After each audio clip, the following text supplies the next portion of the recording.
आज की भावगंगा के 314वें अंक में आपका स्वागत है, अभिनंदन है।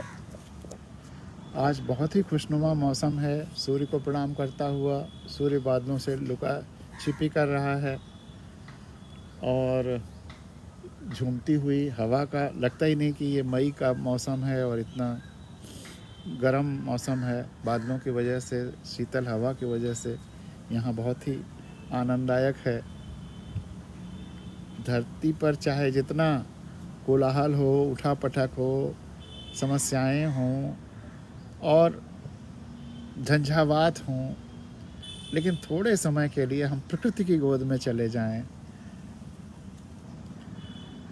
चिड़ियों, पेड़ों, वनस्पतियों, सूरज, बादल, हवा, पानी के संसर्ग में चले जाएं, सानिध्य में चले जाएं।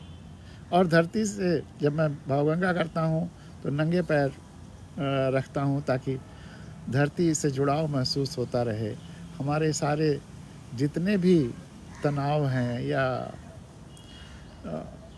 जो भी चार्ज्ड हैं वो सब डिस्चार्ज होता रहे और मैं समाधिस्थ हो करके भावगंगा कर सकूं, सब चीज़ों से अलग और संपूर्णता से जुड़ा हुआ भी।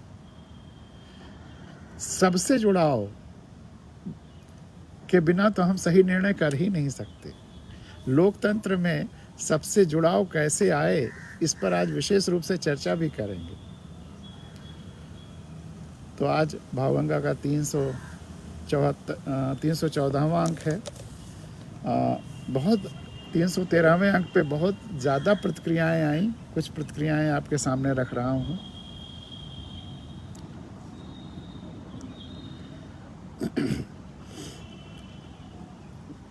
विमला त्रिवेदी जी ने लिखा है, बहुत सुंदर प्रस्तुति जी, बहुत संक्षेप में लेकिन बहुत अच्छी बात, धन्यवाद विमला जी। दीपक नाइक साहब ने ऑस्ट्रेलिया से लिखा है, after a very long time but इंतज़ार का मज़ा ही कुछ और है। क्योंकि 1.5 महीने का गैप हो गया 312 और 313वें 311 और 312 313वें अंक में, तो इसलिए उन्होंने कहा कि बहुत दिनों बाद सुनने को मिला, लेकिन इंतज़ार का मज़ा ही कुछ और है। अब देखने का नज़रिया है। कुछ लोग कहते हैं कि इंतज़ार तकलीफ़ देता है, लेकिन कुछ लोग इंतज़ार का मज़ा भी लेते हैं। तो हम नज़रिया अपना सकारात्मक रखें, यह दीपक नाइक साहब से सीखने वाली बात है। विनय कृष्ण मिश्र ने लिखा है, बहुत खूब भाई साहब, आपका लोकतंत्र की शुद्धि का हैंडपंप स्थापना से तुलनात्मक अध्ययन गजब का है। ईश्वर करें आपका आकलन सत्य साबित होवे एवं 5-10 साल में स्वच्छ राजनीतिज्ञों के हाथ में देश की बागडोर हो। स्वच्छ राजनीतिज्ञों के हाथ में देश की बागडोर हो। धन्यवाद विनय कृष्ण जी। और निश्चित ही ऐसा होने वाला है, और हिंदुस्तान में ही नहीं, पूरी दुनिया में होने वाला है। लोकतंत्र का बहुत विकृत रूप केवल भारत में ही नहीं दिखाई दे रहा। पाकिस्तान में देखिए, अन्य देशों में देखिए, इवन अमेरिका में देखिए, हर जगह लोकतंत्र का एक मुलम्मा पहन करके पूंजीवाद हावी होने जा रहा है। लेकिन अब इसका सकारात्मक पहलू ही यह है लोकतंत्र का कि पूंजी कुछ ही हाथों में जब होगी तभी तो किसी के पास बहुत ज़्यादा पूंजी हो जाएगी, पूंजीवाद आएगा। अगर सबके पास पूंजी बराबर वितरित है तो कोई समस्या ही नहीं है। तो पूंजीवाद वहीं आता है जहां धन कुछ हाथों में कंसंट्रेट हो जाता है। संविधानों में इसको लिखने के बावजूद, हिंदुस्तान के संविधान में लिखा हुआ है directive principle of state policy में कि व्यवस्थाओं को इस तरह से कार्य करना है कि सबका कल्याण हो और पूंजी कुछ हाथों में केंद्रित ना हो, कंसंट्रेट ना हो।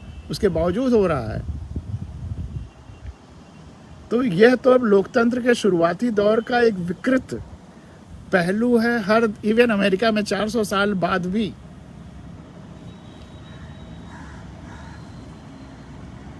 क्योंकि राजशाही हजारों हजार, 5-6 हजार, 10,000 साल चली, उसके बाद उसमें सुधार आने के बाद में के 400-500 हजार सालों में जब परिवर्तन के सुगबुगाहट हुई, जनता की आवाज़ें उठने लगीं, तो लोकतंत्र आया। तो लोकतंत्र जो अभी 4 साल से धरती पर है, इसमें बहुत विकृतियां हैं। और सबसे बड़ी विकृति जिसके लिए मैं पिछले 8.5 साल से जी जान से लगा हूँ, संविधान कथाएं कह रहा हूँ, जो भी मेरे बस में है वो मैं कर रहा हूँ, छटपटा रहा हूँ, चिल्ला रहा हूँ, चीख रहा हूँ, किसी का विरोध करते हुए नहीं, किसी पर डायरेक्ट आक्रोश या आघात करते नहीं, बस केवल लोगों को। लोकतंत्र की खूबी यही है कि वो जो कुछ लोगों के हाथ में पूंजी है, उसके इतर 99% लोग पूंजीवादी नहीं हैं, वो शुद्ध लोकतंत्र चाहते हैं। लेकिन वो क्यों नहीं कर रहे हैं, उसी पर चर्चा करेंगे विनय कृष्ण जी के इस माध्यम से, फिर आगे भी। पूंजी क्या करती है? पूंजी अपने थैली के कुछ चट्टे बट्टों को लोकतंत्र में, राजनीति में घुसा देती है, घुसाती है। अब वो जो पूंजीवाद के प्रतिनिधि हैं, वो दिखाएंगे कि वो जनता के प्रतिनिधि हैं, जबरदस्त नाटककार होते हैं, लेकिन जनता की आवाज नहीं सुनेंगे। दिखाएंगे अखबार में, मीडिया में, सोशल मीडिया में, अपने व्याख्यानों में, अपने घोषणा पत्रों में ऐसा दिखाएंगे कि जनता सोचेगी मुझसे ये भले और कोई नहीं है। और जनता इन प्रचारों के से बहुत ज़्यादा प्रभावित होकर के वोट देने लगती है। ये दुष्चक्र 2-3 इलेक्शन चलता है, 10-15 साल चलता है, फिर टूटता है। और पूंजीवादी भी जानते हैं कि हमारे ये जो चट्टे पट्टे हैं 10-15 साल से ज़्यादा नहीं चल पाएंगे, एक्सपोज हो जाते हैं, तो फिर वो अपने चट्टे बट्टे बदल देते हैं, कोई दूसरा नया राग अलापते हैं। कभी जाति का राग भी अलपवाएंगे, कभी धर्म का भी लाभ अलपवाएंगे, और तरह तरह के, कभी क्षेत्रवाद, कभी कोई वाद, कभी एक्सवाद, कभी वाईवाद, और जनता को गुमराह करते रहेंगे। तो इसीलिए मैं शुरू से कह रहा हूं कि केवल एक ही रास्ता है, कोई दूसरा रास्ता है ही नहीं लोकतंत्र को शुद्ध करने का, और वह है लोगों का अपनी आंखें खोलकर निर्णय करना, अपनी आंखें खुली रखना, अखबार की आंखों से न देखना, सोशल मीडिया की आंखों से न देखना, प्रचार की आंखों से न देखना, पैसे शराब की आंखों से न देखना। मैं तो यहाँ तक कहता हूँ, गलत है जबकि ये बात, कि अगर लोग पैसे बांट रहे हैं तो तुम ले लो, क्योंकि तुम्हारे ही पैसे को तुम्हें दे रहे हैं, तुम्हारी ही योजनाओं के पैसे को जो तुम्हें नहीं उस समय उसको लूट लिया गया था, आज दे रहे हैं, ले लो। सबसे जो दे रहा है सबसे ले लो।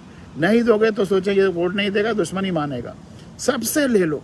लेकिन वोट जो अपनी खुली आंखों से उसको दो जो वाकई तुम्हारे आसपास सेवा कर रहा है, सबसे अच्छा है। और एक बच्चा भी जानता है कि कौन सबसे अच्छा है, कौन निश्चल है। निश्चल व्यक्तियों को भले ही वो बहुत ज़्यादा प्रभावित न करते हों, वो तुमसे वोट मांगने नहीं आएगा, तुमको उससे रिक्वेस्ट क्योंकि उसका स्वार्थ नहीं है, वो व्यापार नहीं करने जा रहा, वो लुटेरा नहीं है, वो डकैत नहीं है, वो MP MLA करोड़ों अरबों खर्च करके MP MLA और मिनिस्टर बनकर के डकैती करने नहीं जा रहा है। वह तो अपने निस्वार्थ भाव से तुम्हारी सेवा कर रहा है, और उसके पास संसाधन जितने होंगे 150 लोगों की भी सेवा कर पा रहा हो। उसको ढूंढो, अपनी आंखों खुली आंखों से जाकर के उसको ढूंढो और उसको प्रत्याशी बनाओ और उसको जिताओ। लोकतंत्र में तरीके इसके अलावा कोई तरीका नहीं है। अगर हम काफिलों से चलने, गाड़ियों के काफिले और करोड़ों अरबों खर्च करने वालों को वोट देंगे तो यही होगा। पूंजीवाद को खत्म करना है, कुछ लोगों के हाथ में सारा संसाधन देने की अगर प्रवृत्ति को कम करना है, एक ही रास्ता है। अगर ना पहचान पाओ कि कौन अच्छा है, नहीं ढूंढ पाओ और नहीं कैंडिडेट बना पाओ, तब भी अगर अपना भला चाहते हो तो एक ही रास्ता है, जो सबसे कम प्रचार कर रहा है, चाहे इंडिपेंडेंट हो चाहे किसी पार्टी का हो, जो सबसे कम प्रचार कर रहा है, 3-4 ऐसे अगर ढूंढ लो तो उसमें भी 3-4 में जो सबसे अच्छा है उसको वोट दे दो। निश्चित रूप से यही दवाई है, चमत्कार होगा, बदल जाएगा सब कुछ, हैंडपंप से साफ पानी आने लगेगा। अगर आंख खोल करके ये करोगे तो थोड़ा जल्दी हो जाएगा, अगर नहीं भी करोगे तब भी धीरे धीरे होगा, तब 50-100 साल लग सकते हैं। लेकिन अगर आंख खोल करके करना शुरू कर दिया तो हो सकता है 5-10-15 साल में आ जाए। इसलिए मेरा पूरा अभियान केवल इसी बात के लिए है कि आंखें खुली रखो, अपनी खुली आंखों पर विश्वास करो। किसी किताब में, चाहे वो जो भी हो, साइंस की हो, इतिहास की हो, भूगोल की हो, धर्मशास्त्र हो, दर्शन शास्त्र हो, किसी किताब में कुछ भी लिखा हो, तुम्हारी आंखें अगर कुछ और देखती हैं तो अपनी आंखों पर विश्वास करो। तुम्हारी आंखें सच बोलेंगी तुम्हारे लिए, और कोई किताब तुम्हारे लिए रेलेवेंट नहीं है। अपनी आंखों पर विश्वास करो, बदल जाएगा, सब कुछ बदल जाएगा और सबका भला होगा। तो विनय कृष्ण जी, बहुत बहुत धन्यवाद। आपका जो ये विचार आपने लिखा है पिछले अंक पर, आपका लोकतंत्र की शुद्धि का हैंडपंप स्थापना से तुलनात्मक अध्ययन गजब का है। ईश्वर करें आपका आकलन सत्य साबित होए एवं 5-10 साल में स्वच्छ राजनीतिज्ञों के हाथ में देश की बागडोर हो। तो बहुत बहुत धन्यवाद विनय कृष्ण जी। भुवनेश्वर जी ने लिखा है उड़ीसा से, मातृ दिवस के बारे में अद्भुत जानकारी, आज बहुत दिन बाद भावगंगा में डुबकी लगाने को मिला। और मज़े की बात यह है कि भावगंगा में जब आप सुनते हैं तो आप भी डुबकी लगाते हैं, और जब मैं बोलता हूँ तब मैं भी डुबकी लगा रहा होता हूँ। तो हम लोग ये सामूहिक साथ की डुबकियाँ हैं। हकीकत में धरती माँ ही सबकी माँ है। सुनकर दुख हुआ कि माँ बीमार है और हम ध्यान नहीं दे रहे हैं। भावगंगा आप अपनी सुविधा से करें, अगर संभव हो तो इस मंच पर जानकारी दें कि कल कब होगा। पूरी कोशिश करता हूँ, करूँगा कि सुबह सुबह इसी समय हो, लेकिन तमाम ऐसी पारिवारिक व्यस्तताएं आ जाती हैं कि थोड़ा टल जाता है, कभी कभी विराम हो जाता है, क्योंकि किसी क्षेत्र को हम इग्नोर नहीं करते, सब पे ध्यान देना है। परिवार पर भी, समाज पर भी, प्रकृति पर भी, देश पर भी, धरती पर भी, और ब्रह्मांड पर भी, सूरज चांद पर भी। राजेश शर्मा जी ने लिखा है, धरती माँ ही वास्तव में हमारी आत्मा है। आपने बताया, अच्छा सुझाव दिया। और कर्नाटक में जो शुद्ध पानी लोकतंत्र द्वारा आने लगा, जनता का शुद्ध भाव उजागर हुआ है। और जो आपने धरती को बुखार आता है, हमें माँ धरती का उपचार करते रहना चाहिए। श्रीमान जी को कोटि से प्रणाम। बहुत बहुत धन्यवाद राजेश जी। आशुतोष जी ने लिखा है, आज सुन पाया सर, मदर डे की उत्पत्ति और उसके उद्भव से वर्तमान तक की तब्दीलियों को विस्तार से समझाने का मौका मिला। धरती जानती है, यह रचना तो जितनी भी बार सुनो भाव विभोर कर देती है। आदरणीय RD तिवारी सर की प्रतिक्रिया हमेशा की तरह शानदार है। हम सब की स्थिति ऐसी ही थी भावगंगा के बिना। अभी इसके बाद RD तिवारी जी की प्रतिक्रिया मैं सुनाऊंगा। उसको अंत में सुना रहा हूँ इसलिए कि उसमें कुछ ऐसे बिंदु हैं जिस पर चर्चा मांगती है, चर्चा की आवश्यकता है, जो कुछ ऐसे बिंदु हैं जो चर्चा मांगते हैं। हम सब की स्थिति ऐसी ही थी भावगंगा के बिना। भावगंगा जीवन के हर पहलू को आत्मसात करके जब अपने नए अंक के साथ आती है तो उत्साह से भर देती है। देश में चुनावों का विश्लेषण पर भी नया दृष्टिकोण मिला। भावगंगा जीवन मूल्यों और विकास के बीच अद्भुत सेतु है। बहुत ही शानदार अंक। सादर प्रणाम सर। धन्यवाद आशुतोष जी। आप सबके विचार हमें उत्साहित करते हैं, प्रोत्साहन देते हैं और भावगंगा के प्रवाह में ऊर्जा बनते हैं। अब RD तिवारी जी का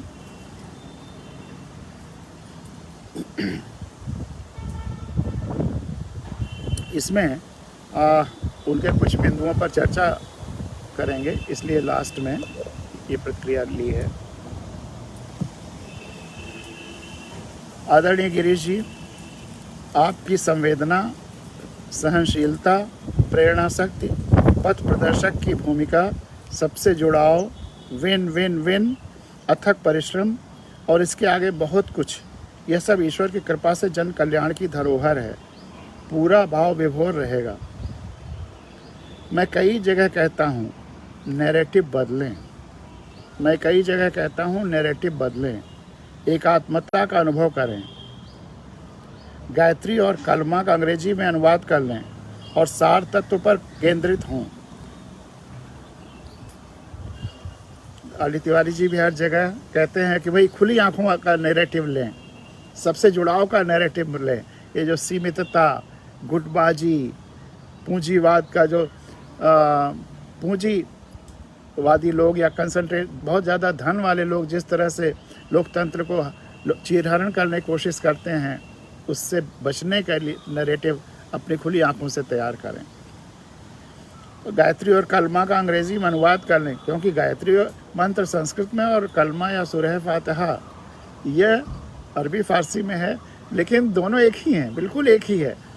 तो कहीं ना कहीं ओरिजिन में सब में वही प्योरिटी, वही एकात्मता है। लेकिन जब उसका व्यवसाय बनने लगता है, चाहे धर्म का फॉलोअर्स व्यवसाय करने लगते हैं हर धर्म की ओरिजिन से अलग हट करके, और वहीं गड़बड़ियाँ शुरू हो जाती हैं। गायत्री और कलमा का अंग्रेजी में अनुवाद कर लें और सार तत्व पर केंद्रित हों। कर्नाटक चुनाव को भावगंगा के निर्मल के दर्शन और संविधान कथा के संदर्भ से देखें। इस कड़ी में मदर्स डे को एक्सटेंडेड रूप में होली कुरान में भी देखें। अब कुरान से कुछ बातें आर.डी. तिवारी साहब ने लिखी हैं।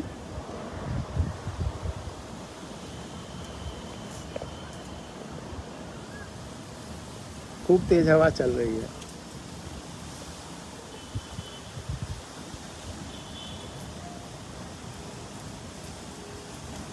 बहुत ही तेज हवा चल रही है। अगर देखते हैं क्या स्वरूप लेती है ये। अगर आंधी का स्वरूप लेगी तब तो थोड़ा विराम देना पड़ेगा। तो उन्होंने लिखा, माँ के कदमों तले जन्नत कहा जाता है। माँ वाहिद शख्सियत होती है जो बच्चों से निस्वार्थ भाव से प्रेम करती है। एक बार एक व्यक्ति ने हजरत मोहम्मद सल्लल्लाहु से पूछा, या रसूल अल्लाह, मुझ पर सबसे ज़्यादा अधिकार किसका है? आपने जवाब दिया, तुम्हारी माँ का। उसने दोबारा पूछा, फिर किसका? जवाब वही, तुम्हारी माँ का। तीसरा भी जवाब वही। चौथी बार वही सवाल पूछा गया तो आपने कहा, तुम्हारे पिता का। इस हदीस से साफ जाहिर है इस्लाम में माँ की अहमियत क्या है। ऐसे ही एक और हदीस है कि जब माँ बाप दोनों एक साथ पानी मांगे तो सबसे पहले माँ को पानी दो। इस्लाम ने माँ का स्थान पिता से भी ऊंचा कर दिया है। हजरत मोहम्मद सल्लल्लाहु ने फरमाया कि अगर तुम्हारे माता और पिता तुम्हें एक साथ पुकारें तो पहले माँ की पुकार का जवाब दो। अब यहाँ पर आर.डी. तिवारी जी ने तो ये बात एक धर्म इस्लाम से कोस्ट किया, लेकिन आप इसको वैज्ञानिक तथ्यों के आधार पर देखिए, अपनी खुली आँखों से देखिए, अपने विवेक से देखिए, विज्ञान के तथ्यों के आधार पर देखिए। तो यह बात जो हज़रत मोहम्मद ने कही है वह सच है।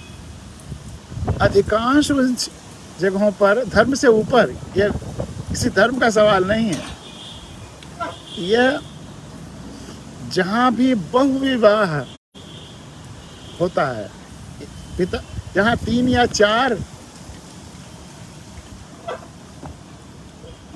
शादियाँ होती हैं, जो भी कारण हो, जैसा भी हो, अगर अब प्रचलन में 3-4 शादियाँ हैं, तो अगर किसी पिता की 3 शादियाँ हैं और उन तीनों के फिर बच्चे हैं, तो जाहिर सी बात है कि उस बच्चे पर पिता का ध्यान, अगर उसके हर एक के 3-3 बच्चे और माँ के हैं,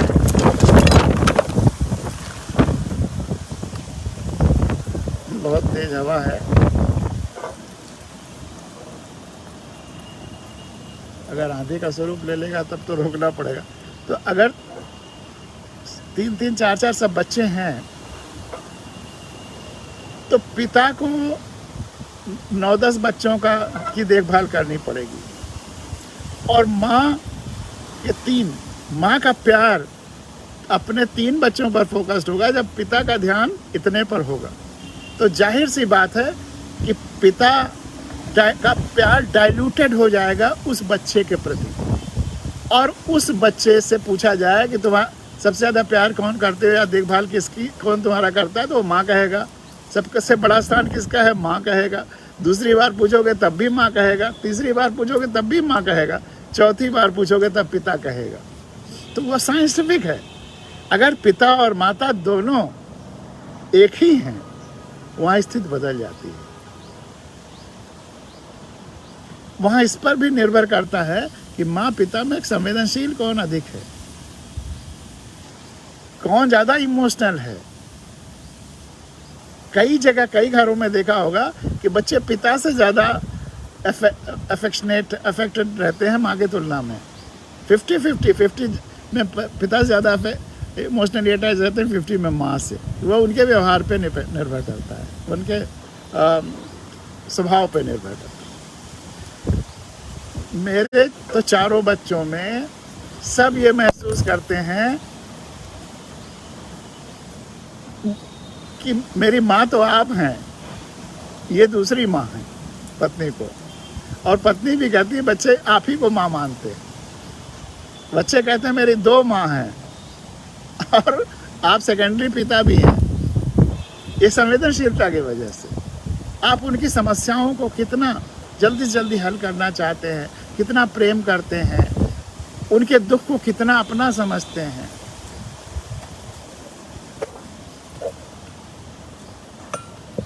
जितना ही आप सबके दुख से दुखी होंगे,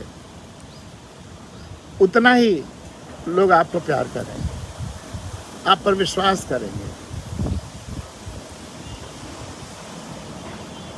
तो इसलिए ये जो बात है कि पिता, और ऐसा नहीं दुनिया में मदर्स डे मनाया जाता है तो फादर्स डे भी मनाया जाता है। पिता और माता दोनों ही महत्वपूर्ण हैं। लेकिन जिन समाजों में, इस्लाम ही नहीं, जिन समाजों में बहुविवाह प्रचलित है, एक पत्नी, कई पत्नियां और एक पिता, वहाँ यही होगा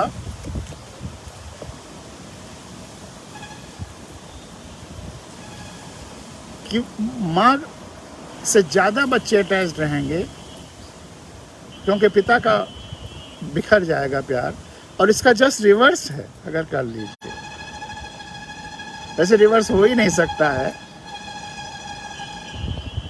अगर इसका रिवर्स कर दिया जाए, जहां बहु पति प्रथा हो, पत्नी एक हो और पति अधिक हो,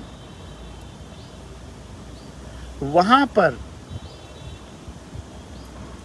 पति से ज़्यादा, मतलब पिता से ज़्यादा बच्चे अटैच रहेंगे, माँ से कम। लेकिन ये पता ही नहीं चलेगा बहुपति में कि कौन किसका पिता है। सबसे बड़ा संकट तो ये है। तो इसलिए वह स्थिति थोड़ी डाउटफुल हो जाती है, लेकिन ये स्थिति एकदम क्लियर है। बात को आगे बढ़ाते हैं आर.डी. तिवारी जी के बातचीत को। हज़रत मोहम्मद ने फरमाया कि अगर तुम्हारे पिता और माता तुम्हें एक साथ पुकारें तो पहले माँ की पुकार का जवाब दो। इमाम बुखारी ने अपनी पुस्तक अल अब्दुल मुफरद में किस्सा बयान किया है कि एक बार हज़रत इब्ने उमर ने यमनी को देखा कि वह अपनी माँ को पीठ पर उठाए हुए काबा का तवाफ़ करा रहा है। उस नौजवान ने पूछा, उमर आपका क्या ख्याल है, क्या मैंने अपनी माँ के एहसान का बदला चुका दिया? हज़रत उमर ने फरमाया, उनके हक अदा करना तो दूर की बात है, उनके जन्म देते समय के कष्ट के एक सांस बराबर भी बदला न चुका सके। यानी तुझे जन्म देने में उसको जो परेशानी हुई थी, उस समय उन्होंने जो सांस लिया था, तुम एक सांस का भी बदला न चुका सके। माँ का स्थान तो निश्चित ऊपर है। मैंने जो बातें कही हैं उसका मतलब ये नहीं है कि माँ की कुर्बानी कम है, माँ की तपस्या कम है, माँ की तकलीफ़ कम है। सही बुखारी और सही मुस्लिम की रिवायत है कि एक बार हज़रत अब्दुल्ला बिन मसूद ने आपसे पूछा, हज़रत मोहम्मद से पूछा, कौन सा अमल अल्लाह को सबसे अधिक पसंदीदा है? आपने फरमाया, नमाज को अपने समय पर अदा करना और माँ बाप के साथ अच्छा व्यवहार करना। और नमाज क्या है? आसन है, और आसन के साथ ईश्वर का ध्यान है, संपूर्णता का ध्यान है, समस्त सृष्टि का ध्यान है।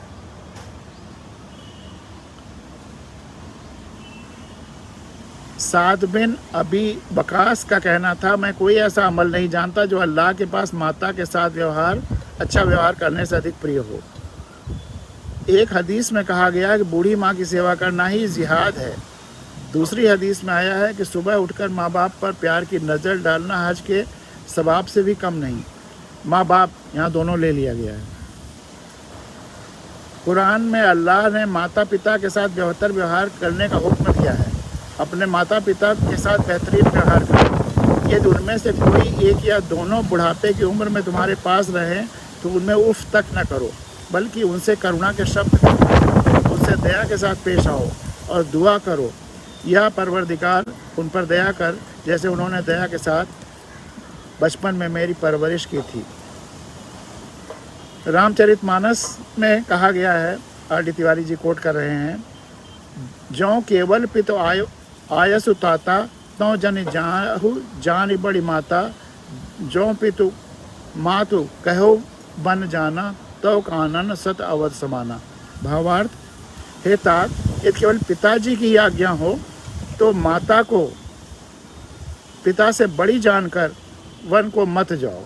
अगर केवल पिताजी की आज्ञा हो और माता की ना हो तो फिर माता की आज्ञा मान करके मत जाओ, क्योंकि माता की आज्ञा पिता से बड़ी है। वहाँ भी बहुविवाह है, इसलिए वह सिद्धांत लागू होता है कि माता 3 गुनी महत्वपूर्ण है पिता की तुलना में। किंतु यदि माता पिता दोनों बन जाने को कहें, बिल्कुल मैथमेटिकल है, बिल्कुल प्रेम में भी मैथमेटिक्स चलती है, एकदम नेचुरल साइंस। पूरी प्रकृति में, पूरे ब्रह्मांड में नेचुरल साइंस काम करता है।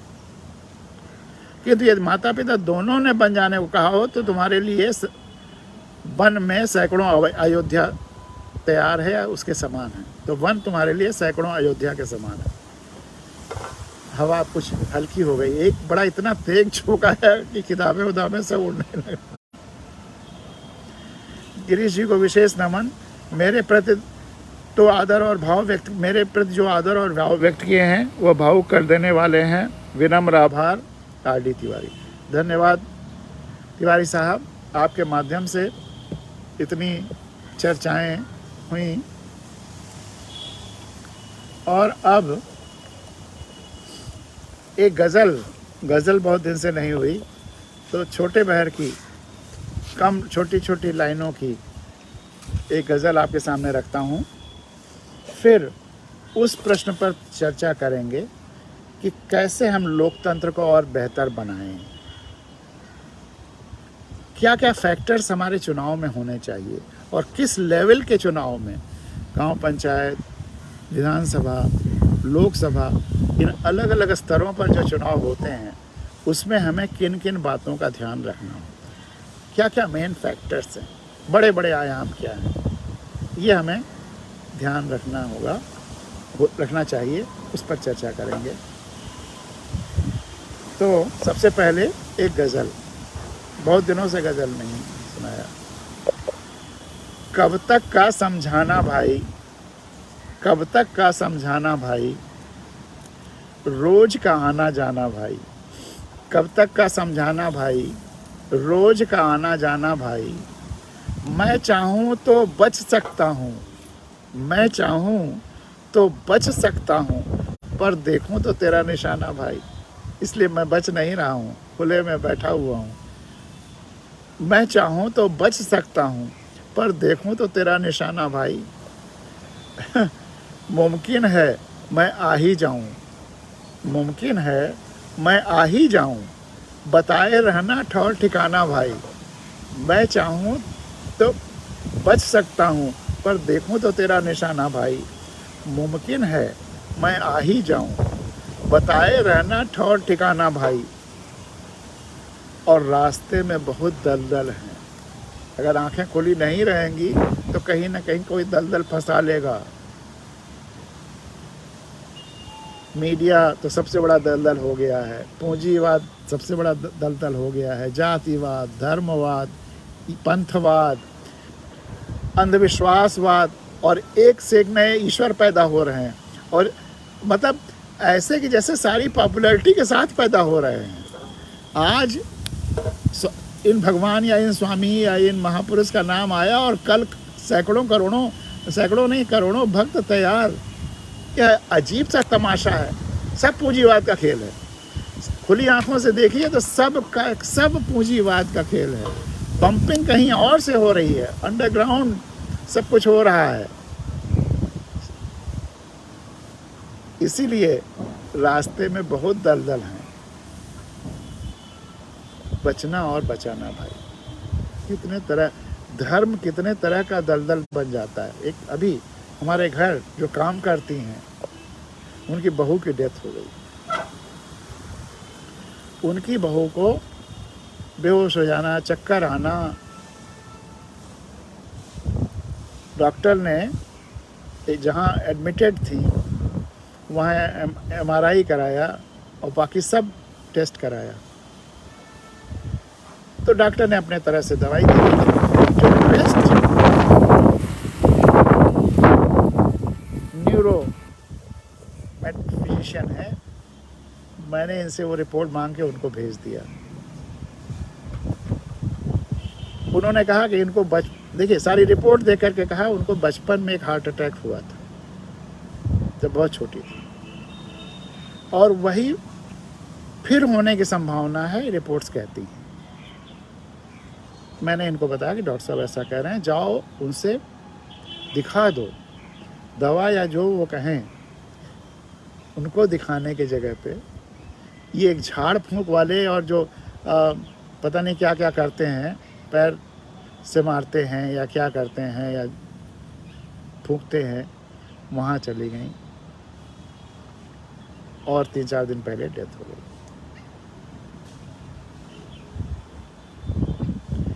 ऐसे ही तमाम बाबा प्रचलित हैं कि जो झाड़ फूंक से सब कुछ ठीक करने का क्लेम करते हैं और बाद में कोई फ़ायदा नहीं होता और लोग जो है परेशान ही रहते हैं।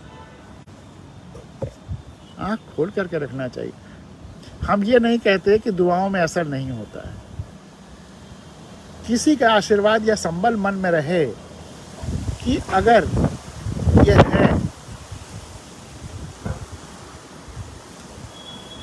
तो मन तो अशांत है, जो हमारे ब्लड प्रेशर बढ़ जाना और घबरा जाना, उससे तो रिलीफ मिलती है। लेकिन जो हमारे अगर हड्डी टूट गई है तो दुआ से कैसे होगा? उसको तो जोड़ना पड़ेगा, प्लास्टर लगाना पड़ेगा। अगर इन्फेक्शन कोई हो गया है तो उसकी दवा लेनी पड़ेगी। अगर कोई कमी किसी अंग में आ गई है तो उसका ऑपरेशन करना पड़ेगा।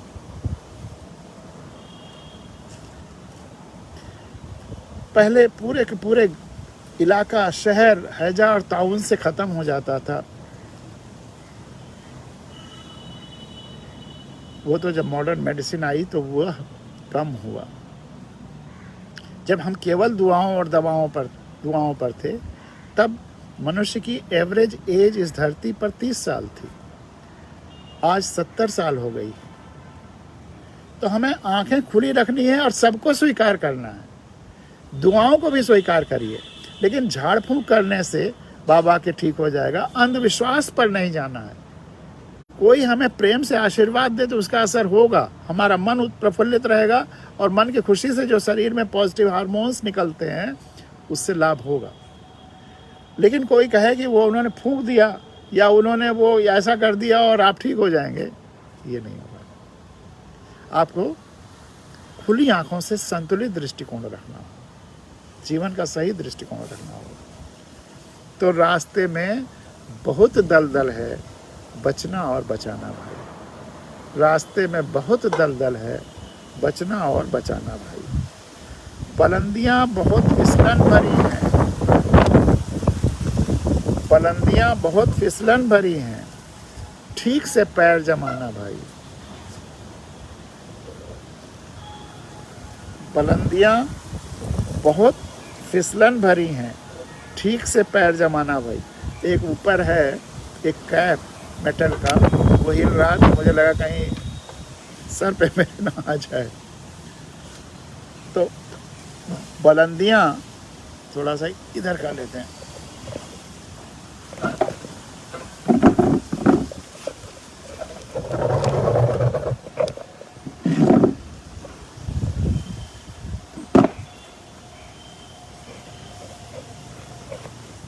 बुलंदियाँ बहुत फिसलन भरी हैं, ठीक से पैर जमाना भाई। दर्द बढ़े, अब ये एक यूनिक फार्मूला है लेकिन एकदम सही है। दर्द बढ़े तो ले लो औरों का भी, अपना दर्द बढ़े तो औरों का भी दुख ले लो, दर्द ले लो, कम करने की कोशिश करो, शेयर कर लो, दूसरों के दुख को भी अपना समझ के उसको भी शेयर। ये भी नुस्खा आजमाना भाई, तो अपना दर्द भी कम होगा और दूसरों का भी होगा। कभी लुटते हैं, कभी लुटाते हैं, कभी लुटते हैं और कभी लुटाते हैं। तबीयत है शायराना भाई। कभी लुटते हैं, कभी लुटाते हैं, तबीयत है शायराना भाई। और देखो हमें तो मुस्करा देना, देखो हमें तो मुस्करा देना। यही सबसे बड़ा नजराना भाई। मेरे लिए सबसे बड़ा उपहार यही है कि जब मुझे देखो तो मुस्करा देखो, मुस्करा के देखो। पूरी कायनात से मेरा जुड़ाव, पूरी कायनात से मेरा जुड़ाव, एहसास यही अपना खजाना भाई। पूरी कायनात, पूरे ब्रह्मांड से मेरा जुड़ाव है, यही मेरा सबसे बड़ा खजाना है। क्या क्या चीज़ें मेरी हैं जिससे जिससे मैं जुड़ाव महसूस करता हूँ। अगर ये फूल जो चारों तरफ हैं इनसे मैं जुड़ाव महसूस करता हूँ तो ये मेरे हैं। और यही नहीं, बाग में जो फूल हैं सामने, उनसे अगर मैं जुड़ाव महसूस करता हूँ तो वो भी मेरे हैं। वहाँ के पेड़ भी मुझे जो देते हैं वो ऑक्सीजन मैं लेता हूँ। और बगल में पड़ोसी के यहाँ जो फूल हैं जो मुझे दिख रहे हैं, अगर उनसे मैं जुड़ाव महसूस करता हूँ तो वो भी मेरे हैं। लीगली उनके होंगे लेकिन सारे एंगल से वो मेरे हैं। तो जिससे जिससे आप धरती पर ब्रह्मांड में जुड़ाव महसूस करते हैं वह आपका है। सूरज आपका है, चंद्रमा आपका है, धरती आपकी है। पूरी कायनात से मेरा जुड़ाव, एहसास यही खजाना भाई। हम इसीलिए अपने को एकदम धनवान से भी धनवान मानते हैं क्योंकि सबसे जुड़ाव महसूस करते हैं, सब मेरे हैं। धन के भी संस्कार होते हैं, मनुष्यों के नहीं, धन के भी संस्कार होते हैं। पाकीज़ा धन कमाना भाई, धन के भी संस्कार होते हैं। पाकीज़ा पवित्र धन कमाना भाई। बुरी तरह से कमाया गया धन खुद तो नष्ट होता ही है, जो कमा के रखता है बुरा धन वह खुद नष्ट हो जाता है, एकदम साइंस के नियम की तरह से। धन के भी संस्कार होते हैं। पाकीज़ा धन कमाना भाई। अफवाहें नुकसान करती हैं और आजकल दुखद पहलू ये पूरा हिंदुस्तान अफवाहों पे चलाने की कोशिश की हो रही है। अफवाहें नुकसान करती हैं, अफवाहें नहीं उड़ाना भाई। कितने कितने इंजीनियरिंग के प्रोफेसर्स, बड़े बड़े प्रोफेसर्स, डॉक्टर्स, इंजीनियर्स, उठपटांग अफवाहें, बस जैसे ही उन्हें मिला फॉरवर्ड कर दिया। ये सब अफवाहें फैलाने के इंस्ट्रूमेंट हो गए हैं। कितने लोग, मतलब हज़ारों हज़ार लोगों को मैं टोक चुका हूँ और लिखता हूँ, एक नोट लिखता हूँ कि आपसे मुझे उम्मीद नहीं थी। पूछता हूँ आपने इसे देखा नहीं, फिर क्यों फॉरवर्ड किया? कहा मुझे अच्छा लगा। बिना देखे अच्छा लगना, यही सबसे बड़ा ख़तरनाक पहलू है हमारे देश का, लोकतंत्र का, समाज का, दुनिया का। अभी भी सच्चाई ही जीतती है, समय लगता है, अभी भी सच्चाई ही जीतती है। जब चाहो आजमाना भाई, अभी भी सच्चाई ही जीतती है, जब चाहो आज माना भाई। दुष्कर्म, दुष्कृत्य, अफवाहें भी हों चाहे, या कोई नौटंकी करके सत्ता पा जाए गलत मुद्दों पर जा कर के, और फिर जब उसका 5, 10, 15 साल में, मैक्सिमम 15 साल में, वैसे 10 से 12 मैक्सिमम है, सबकी पोल खुल जाती है और सच्चाई सामने आ जाती है। 10 साल से ज़्यादा कोई नाटक नहीं कर सकता दुनिया का बड़े से बड़ा, जो तानाशाह या जो भी लोकतंत्र में हुए हैं, सब, इवन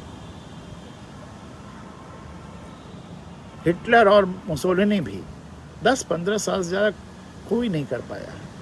अब मॉडर्न साइंस के ज़माने में अब और मुश्किल होता जा रहा है, सबकी पोल खुल जाती है, और जो जितने ही तेज़ी से गलत मुद्दों से उठता है वह उतनी ही गाली खा करके बाद में नीचे गिरता है।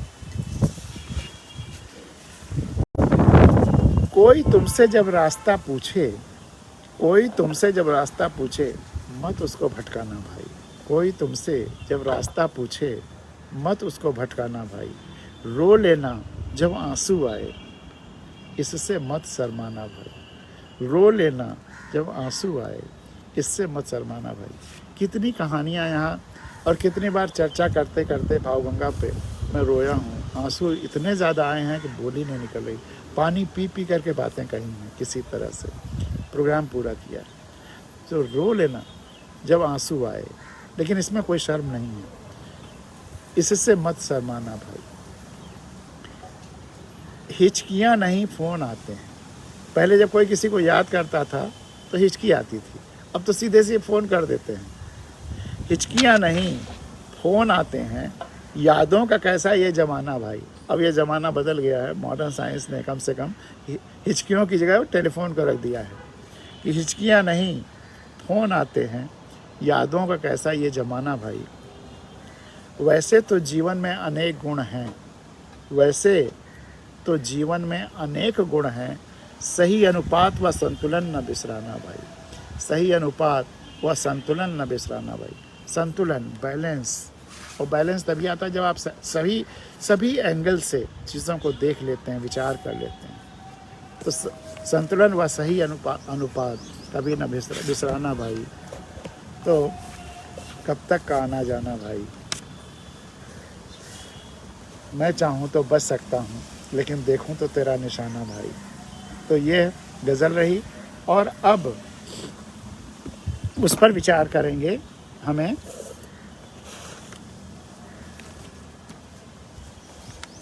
किस तरह से किस चुनाव में वोट देना चाहिए, क्या क्या फैक्टर्स हो सकते हैं, और किस किस चीज़ की ज़रूरत हो सकती है। तो इसके लिए सबसे पहले वो कविता आपके सामने रखूँगा जो बार बार, लेकिन वो पूजा की तरह है। जैसे हर पूजा में प्रार्थना और आरती होती है, उसी तरह से ये कविता भी आरती की तरह से है। तो इस, क्योंकि अलग अलग डायमेंशंस में कैसे हम वोट दें, इसके लिए भी ये कविता एक तरह से संपूर्ण सिद्धांत, थ्योरी हमारे सामने रख देती है। संपूर्ण जो कारक तत्व हैं, मेन इश्यूज़ हैं, उसको एनालाइज कर देती है। दर्द से हम ब्रह्मास्मि। ईश्वर ने वो सबसे बड़ी निधि, सबसे बड़ा उपहार जो हमें दिया है, जिसकी वजह से हमारा शरीर वैसे ही बना हुआ है जैसा कि था जन्म के समय में। हाँ, थोड़ा बहुत बढ़ ज़रूर गया है, लेकिन अनुपात वही है। वह निधि है पीड़ा, दर्द, पेन, वेदना। ईश्वर ने सबसे बड़ा जो हमें उपहार दिया है, जिसकी वजह से हमारा शरीर जन्म में जैसा था वैसे ही अब तक सारे अंग प्रत्यंग बने हुए हैं। हाँ, केवल बड़े हो गए हैं, अनुपात वही है। तो वह सबसे बड़ी निधि, सबसे बड़ा उपहार ईश्वर का, सबसे बड़ा तोहफा ईश्वर का, गिफ्ट ईश्वर का है पीड़ा, दर्द, पेन, वेदना। दर्द महसूस होता है, किसी अंग में कुछ भी हो तो दर्द महसूस होता है, इसलिए हम छेड़छाड़ नहीं करते। शरीर को दर्द महसूस होता है, इसलिए हम उसे बचाने की कोशिश करते हैं, देखभाल करते हैं, डॉक्टर हकीम के पास जाते हैं। जहाँ पीड़ा नहीं महसूस होती, हम अहंकार के नाम पे, अलग दिखने के नाम पे क्या क्या भेष और स्वांग बनाते हैं। बालों को दर्द नहीं महसूस होता तो कितने तरह से काटते हैं, मूँछों को, दाढ़ियों को दर्द नहीं महसूस होता तो कितने तरह तरह के फैशन के नाम पे, ईगो सेटिस्फेक्शन के नाम पे, स्मार्टनेस के नाम पे, अलग दिखने के नाम पे। मैंने कई बार आपको बताया भी है कि हमारे कोलीग, इलाहाबाद में मैं था तो हमारे कोलीग थे इनकम टैक्स में ही, IRS में ही, वो रोज़ सुबह अपना सर शेव करते थे और दाढ़ी मूछ पूरी रखे हुए। मैं पूछता था ये क्यों करते हो, तो कहते थे sir I want to look different, मैं दूसरों से अलग दिखना चाहता हूँ। तो दूसरों से अलग दिखने के नाम पे इतना सारा खेल करते हैं बालों के साथ। लेकिन जहाँ पीड़ा नहीं महसूस होती तो हम अहंकार के नाम पे, अलग दिखने के नाम पर क्या क्या भेष और स्वांग बनाते हैं। बालों को काटने में दर्द नहीं होता तो कितने चित्र विचित्र बालों के स्वरूप मिलते हैं, डिज़ाइनें मिलती हैं। यदि शरीर को भी दर्द का तोहफा नहीं मिला होता तो आज हमारे सामने कितने तरह तरह के शरीर होते, कितने रूप, कितनी डिज़ाइनें।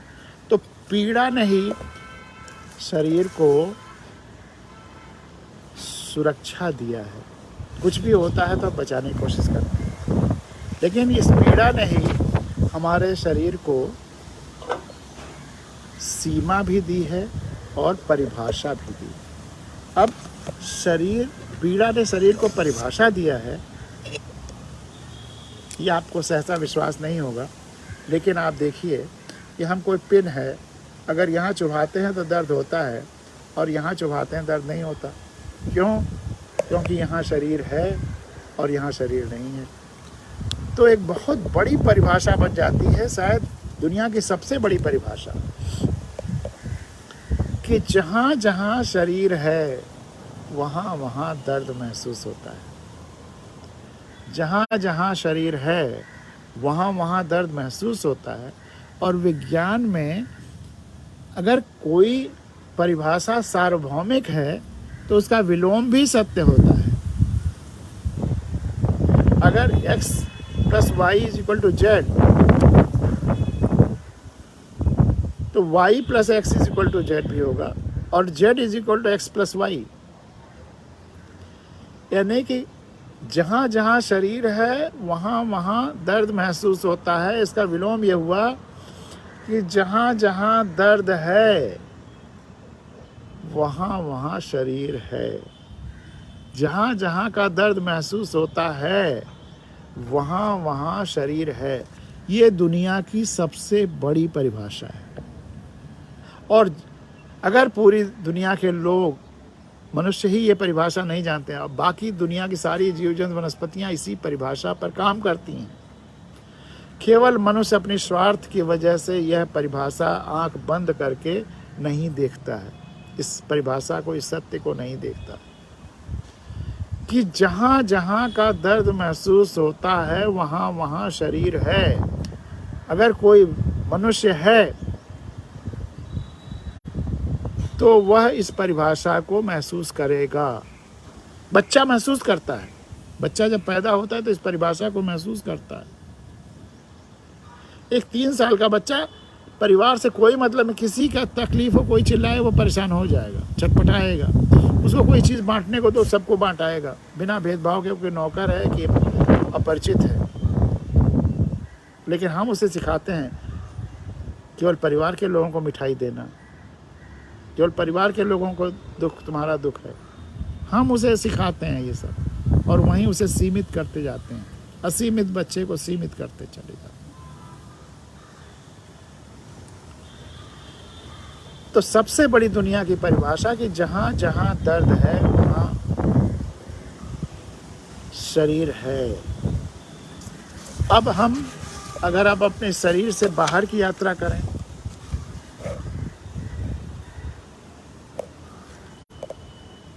तो इस शरीर से बाहर अगर किसी की हम दर्द को महसूस करते हैं तो हमारा शरीर हो जाता है इसी परिभाषा के अनुसार। अगर हम परिवार के लोगों का दर्द महसूस करते हैं तो परिवार हम के लोग हमारे शरीर का विस्तार हो जाते हैं, हमारा शरीर हो जाते हैं, एक्सटेंडेड बॉडी हो जाते हैं। और अगर हम इसी को और विस्तार दें, अगर हम समाज का दर्द महसूस करते हैं तो समाज हमारे शरीर का विस्तार हो जाता है। इसको फिर ये वेदना के विस्तार को संवेदना कहते हैं।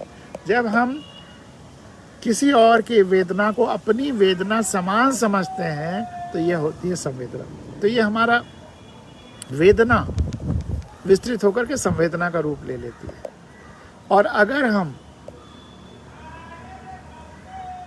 समाज से आगे बढ़कर के पूरी प्रकृति का दर्द महसूस करते हैं तो पूरी प्रकृति हमारे शरीर का विस्तार हो जाती है, एक्सटेंडेड बॉडी हो जाती है। पेड़ों, पौधों, वनस्पतियों, चिड़ियों सबका दर्द महसूस करते हैं, सब हम पहाड़ों, सब हमारे शरीर का विस्तार हो जाता है। अगर हम पूरे देश का दर्द महसूस करते हैं तो पूरा देश हमारे शरीर का विस्तार हो जाता है, एक्सटेंडेड बॉडी हो जाता है। और अगर हम पूरी धरती का दुख महसूस करते हैं, वेदना महसूस करते हैं, तो पूरी धरती हमारे शरीर का विस्तार हो जाती है, एक्सटेंडेड बॉडी हो जाती है। या पूरी धरती एक विराट शरीर हो जाती है और हम उसके एक जीवंत अंग हो जाते हैं। पूरी धरती फिर एक जीवंत शरीर महसूस होने लगती है, विराट शरीर, और हम उसके जीवंत अंग महसूस करने लगते हैं।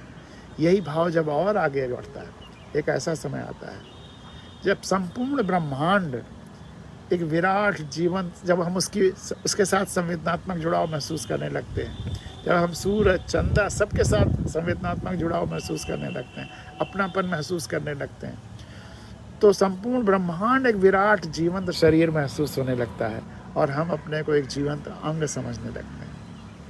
तब हम उस सच्चाई तक पहुंच जाते हैं, अहम ब्रह्मास्मि, हम ब्रह्म हैं, हम ब्रह्मांड हैं। लेकिन हमारी यह व्यक्ति से ब्रह्मांड तक की यात्रा अहंकार के द्वारा नहीं कि हम ब्रह्मांड हैं, बाकी सब हमारे अधीन हैं, नहीं, सब उसी के अंग हैं। तो फिर कहीं कोई छोटा बड़ा का भाव नहीं है, जो कुछ है सब वही। फिर तो लाली मेरे लाल की जित देखूं तित लाल, लाली देखन मैं चली मैं भी हो गई लाल। कबीर के उस अद्वैत तक पहुंच जाते हैं, अद्वैत में जीने लगते हैं। और हम जिसको अपना ईश्वर भी मानते हैं, रामकृष्ण, वह उन्होंने दिखा दिया कि उनका शरीर ईश्वर नहीं है। उन्होंने अपना विराट रूप दिखाया है जिसमें संपूर्ण ब्रह्मांड शामिल है। और संपूर्ण ब्रह्मांड, आप अगर एक शरीर रूप में हैं और संपूर्ण ब्रह्मांड में अपना विस्तार देखते हैं, दिखाते हैं, तो वह केवल और केवल संवेदना के द्वारा हो सकता है, केवल और केवल संवेदना के द्वारा हो सकता है। राम और कृष्ण बड़े इसीलिए हुए क्योंकि उनकी संवेदना संपूर्णता से थी। न्याय, संपूर्णता, न्याय करने के लिए वो संपूर्णता का ध्यान रखते थे। कृष्ण ने तो धरती का इतना ध्यान रखा कि अगर मनुष्यों का, उनके परिजनों का ही बोझ बहुत ज़्यादा हो गया तो अपने परिजनों को समाप्त कर दिया ताकि धरती का भार कम हो जाए। कृष्ण सबसे बड़े इकोलॉजिस्ट थे। उनके उस इकोलॉजिस्ट का स्वरूप हमको देखना समझना पड़ेगा। तो कृष्ण का जो वो स्वरूप है इकोलॉजी का, वो अद्भुत है क्योंकि सबसे जुड़ाव महसूस करते थे, धरती से जुड़ाव महसूस करते थे। तो हमारा, और यह संपूर्ण ब्रह्मांड से जुड़ाव महसूस करना, यह एकमात्र धर्म है। बाकी सब जीवन के तरीके हैं,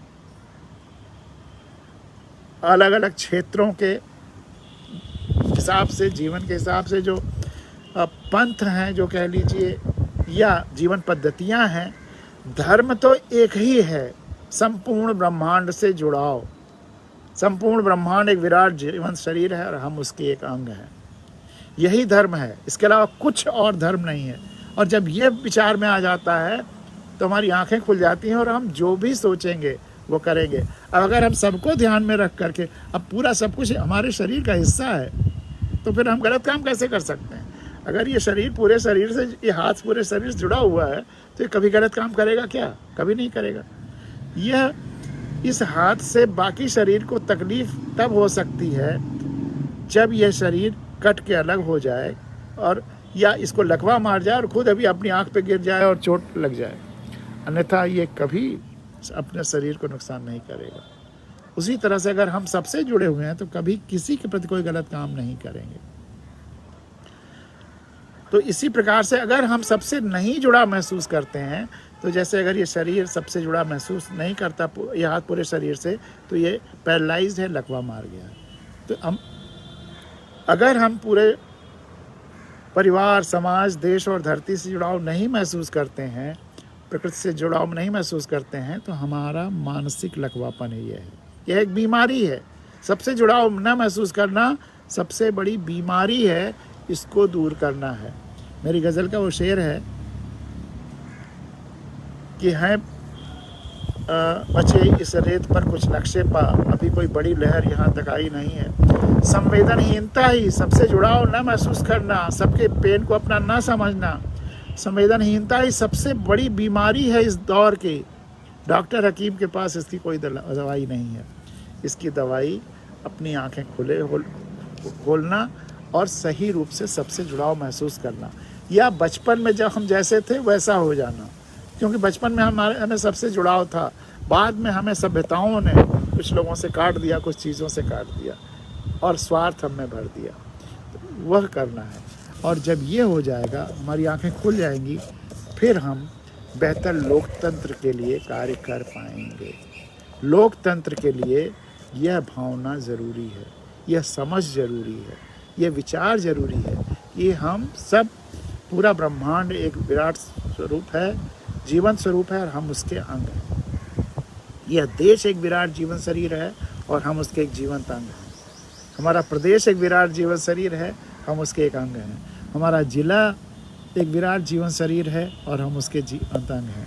हमारा लोकसभा, विधानसभा, ग्राम सभा का क्षेत्र एक विराट जीवन शरीर है और हम उसके एक जीवंत अंग हैं। जब यह भाव आ जाएगा, आंखें खुली रहेंगी, तब हम सही चुनाव करेंगे। अब जहाँ तक गांव सभा का सवाल है, हमें उस व्यक्ति को चुनना है जो हमारे गांव के सब मुद्दों को बेहतर तरीके से हल कर ले। लेकिन अगर वह, चूँकि गांव सभा का उस सदस्य को प्रदेश और देश की योजनाओं को भी समझना होगा, धरती की ज़रूरतों को भी समझना होगा, तो अगर वह धरती, देश, समाज सबसे जुड़ाव महसूस करता है और साथ में गांव की समस्याओं के लिए विशेष रूप से चिंतित है, उसके लिए कार्य करने के लिए समर्पित है, तो हम ऐसे लोगों को वोट दें। विधानसभा के लिए हम ऐसे लोगों को वोट दें जो हमारे विधानसभा क्षेत्र के सभी लोगों के लिए चिंतित है, साथ में सबसे जुड़ाव महसूस करता है, ज़िले के, प्रदेश के और धरती, देश के और धरती के भी। धरती के लिए कोई चुनाव नहीं होता, धरती की व्यवस्था के लिए अभी किसी चुनाव की व्यवस्था नहीं है। यूएनओ है, लेकिन डायरेक्ट कहीं पब्लिक का उसमें चुनाव उससे नहीं होता। देश तक के चुनाव होते हैं, लेकिन संकट अगर धरती को आ गया, धरती खत्म होने लगी, तो देश भी नहीं बचेगा, प्रदेश भी नहीं बचेगा, गांव भी नहीं बचेगा। इसलिए धरती को हर चुनाव में ध्यान रखना है कि हमें धरती का ध्यान रखना। और संविधान भी, हमारा संविधान भी कहता है कि हमें, हर व्यक्ति को अपने देश के अलावा पूरी धरती में सुख शांति की व्यवस्था लानी, देखभाल करना है। और अगर धरती ही गर्म हो गई, बीमार हो गई, तो फिर देश में कैसे सुख शांति रहेगी। तमाम सारी धरती के वार्मिंग की वजह से सब कुछ को खतरा हो जाएगा। तो इसलिए हमें ऐसी व्यवस्थाएं लानी है, गांव सभा, विधानसभा, लोकसभा, सब में, जो इकोलॉजी का देखभाल करें, जो पेड़ पौधों, वनस्पतियों की देखभाल करें, जो प्रकृति की देखभाल करें, जो मिट्टी की देखभाल करें। तो इकोलॉजी, धरती को भी अपने वोट देते समय अपने ध्यान में रखना होगा। जब हम विधानसभा और लोकसभा के लिए चुनाव करें, तो लोकसभा के लिए हम ऐसे लोग जो देश के बारे में सोचें। देशभक्ति अच्छी चीज़ है, लेकिन देशभक्ति अंतिम नहीं है, उसका अगला कदम है धरती भक्ति। अगर धरती नहीं बचेगी तो देश कहाँ बचेगा। तो जो व्यक्ति, अगर हम लोकसभा के लिए चुनाव करते हैं तो जाहिर सी बात है हमने अपने लोकल इश्यूज़, लोकल मुद्दों के साथ साथ जो व्यक्ति देश के मुद्दों को बेहतर तरीके से हल कर सके उसे ज़रूर चुनें। लेकिन साथ साथ ये भी देखें इकोलॉजिकल कंसर्न कि वह धरती को कितना बचाने की कोशिश करेगा। ऐसे निर्णय तो नहीं ले लेगा कि प्रकृति ही नष्ट हो जाए और धरती ही नष्ट हो जाए। तो इकोलॉजिकल कंसर्न भी हमें रखना होगा। ऐसे लोगों को वोट देना होगा कि जो धरती जिनके दिमाग में हो, धरती को जो प्यार करते हों, फैसले धरती के बचाने के लिए भी लें। तो इस तरफ मैंने आपको जो जो परिप्रेक्ष्य हो सकते हैं ताकि हम सर्वे भवन्तु सुखिनः की तरफ बढ़ सकें, वसुधैव कुटुम्बकम की तरफ बढ़ सकें, और उसके लिए हमें हर चुनाव में क्या और कैसे वोट देना है उसके लिए एक चर्चा हुई। आशा है आपको ये पसंद आया होगा। और तूफ़ान बीच में आया और चला गया, हम लोगों ने तूफ़ान से हम डरे नहीं। और देखिए एक कबूतर वहाँ से यहाँ, यहाँ से यहाँ तब से आ जा रहा है, सुन रहा है। सबको तो एक साथ नहीं दिखा सकते हैं, लेकिन मैं सोच रहा हूँ YouTube पे ज़रूर दिखा दूँ। देखिए अब वहाँ किनारे बैठ गया है, अब अभी तक यहाँ से यहाँ चल रहा था, दिखाई दे रहा होगा आपको, बड़े प्यार से बैठा हुआ है। देखिए इस माहौल में ये भावगंगा होती है, सामने ये पार्क है और ये देखिए उड़ गया वो। तो आपने आज यहाँ का माहौल भी देखा। इसी के साथ भावगंगा का ये अंक यहाँ समाप्त करते हैं। बहुत बहुत धन्यवाद। आप जिस तरह से भावगंगा को प्यार करते हैं उससे मुझे बहुत उत्साह मिलता है और आशा है कि आजीवन भावगंगा चलती रहेगी। बहुत बहुत धन्यवाद। आज का आपका दिन बहुत बहुत शुभ हो। बहुत बहुत धन्यवाद।